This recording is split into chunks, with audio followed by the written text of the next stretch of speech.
Bismillahirrahmanirrahim. Assalamualaikum warahmatullahi wabarakatuh. Alhamdulillahirabbil alamin. Wassalatu wassalamu ala asrofil anbiya'i wal mursalin, nabiyyina wa habibina Muhammadin wa ala alihi wa sahbihi ajmain wa man tabi'ahum bi ihsanin ila yaumiddin. Allahumma sholli ala sayyidina Muhammad wa ala ali sayyidina Muhammad. Harapan dan doa saya semoga saudaraku semuanya selalu diberikan kesehatan, dilapangkan rezekinya, diampuni dosa-dosanya, dipanjangkan umurnya, dan semoga kita tidak mati kecuali mati dengan beriman dalam Islam. Dan sempatkanlah menuliskan sholawat di kolom komentar. Insya Allah bisa menjadi bukti cinta kita kepada Rasulullah Muhammad Sallallahu Alaihi Wasallam. Semoga syafaat beliau bisa kita peroleh di akhirat kelak. Amin ya Rabbal Alamin. Sahabat beriman yang dirahmati Allah, azab merupakan bentuk balasan atas segala kesalahan yang pernah dilakukan oleh manusia, dan kesalahan-kesalahan tersebut bisa berupa perbuatan atau ucapan-ucapan yang tanpa kita sadari, tapi ternyata itu merupakan sebuah dosa. Itulah alasannya kenapa manusia diperintahkan untuk berhati-hati dalam bertindak dan selalu menjaga lisannya.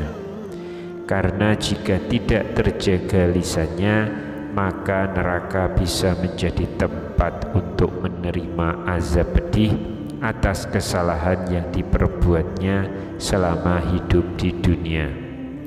Dan ternyata azab itu datang tidak harus menunggu manusia itu meninggal terlebih dahulu atau kiamat tiba. Ucapan-ucapan yang seperti ini, kata ulama, cepat mendatangkan azab karena besar sekali nilai dosanya. Bahkan sebelum orang itu tidur malam, azab itu akan segera mendatanginya. Lantas, apa ucapan yang cepat mendatangkan azab itu? Silahkan tonton video ini hingga selesai supaya semua informasi yang kami sampaikan bisa diterima secara lengkap, supaya tidak gagal paham insya Allah. Sahabat beriman yang dirahmati Allah, ucapan-ucapan yang mengandung azab yang datangnya sangat cepat itu adalah bersumpah palsu atas nama Allah Subhanahu wa Ta'ala. Jadi dalam kehidupan sehari-hari tidak sedikit kita mendengar seseorang sering mengatakan demi Allah, dan biasanya diikuti dengan kata sumpah demi Allah. Memang tidak semua orang berbohong ketika membawa-bawa nama Allah ini, namun tidak sedikit juga yang ternyata berbohong ketika mengucapkannya. Keberaniannya untuk mengucapkan kalimat demi Allah ini biasanya untuk menutupi kesalahan yang telah ia lakukan, atau untuk menyangkal tuduhan dari orang lain dan hal-hal yang lain, misalnya untuk melindungi diri saat didesak atas sesuatu. Biasanya karena orang akan berhenti memperpanjang suatu perkara jika orang yang sedang kita permasalahkan kemudian membawa-bawa nama Allah dalam penjelasannya.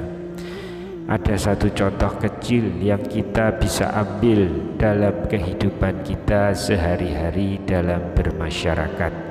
Misalnya saat seseorang meminjam suatu barang namun ia tidak mengembalikannya, dan ketika suatu hari sang pemilik menanyakan barang itu kepada si peminjam, maka si peminjam mengatakan bahwa ia sudah mengembalikannya, meskipun sebenarnya ia belum mengembalikan.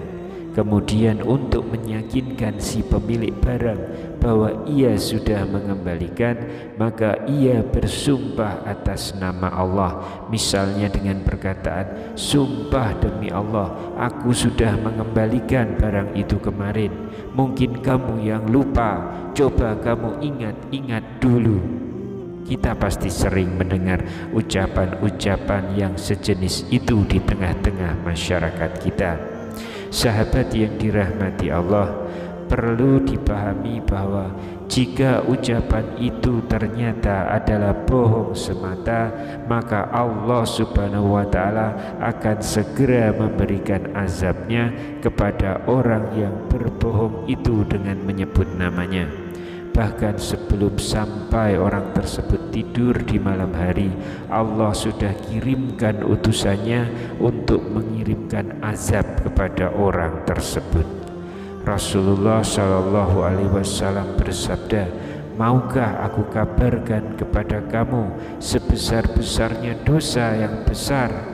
Beliau mengucapkannya sebanyak 3 kali. Mereka, yaitu para sahabat, menjawab, ya wahai Rasulullah. Beliau bersabda, menyekutukan Allah atau syirik dan durhaka kepada orang tua. Beliau duduk sebelumnya, kemudian beliau bersandar, lalu beliau bersabda, ingat juga perkataan palsu. Perawi berkata, beliau selalu mengulangi ucapannya hingga kami berharap beliau diam. Hadis riwayat Bukhari dan Muslim. Sejatinya orang yang berdusta atas nama Allah Subhanahu wa Ta'ala adalah orang yang paling zalim. Sebagaimana firman Allah, siapakah yang lebih zalim daripada orang yang mengada-adakan suatu kebohongan terhadap Allah atau mendustakan ayat-ayatnya? Sesungguhnya orang-orang yang zalim itu tidak beruntung. Quran Surat Al-An'am ayat yang ke-21. Dari ayat tersebut, Allah telah secara jelas mengatakan bahwa jika orang yang zalim karena berdusta atas nama Allah tidak akan mendapatkan keberuntungan, dan tidak adanya keberuntungan inilah yang akan mendatangkan azab.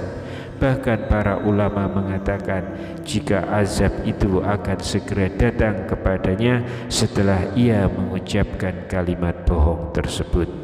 Semoga dengan mengetahui hal ini kita akan semakin berhati-hati supaya kita tidak terjebak dalam perbuatan berdusta dengan nama Allah yang bisa mendatangkan kebinasaan. Wallahu a'lam bishawab. Subhanakallahumma wa bihamdika asyhadu an la ilaha illa anta astaghfiruka wa atubu ilaik. Demikian yang bisa saya bagikan di kesempatan kali ini. Semoga pembahasan ini dapat memberikan manfaat untuk kita semua. Amin ya rabbal alamin. Wassalamualaikum warahmatullahi wabarakatuh.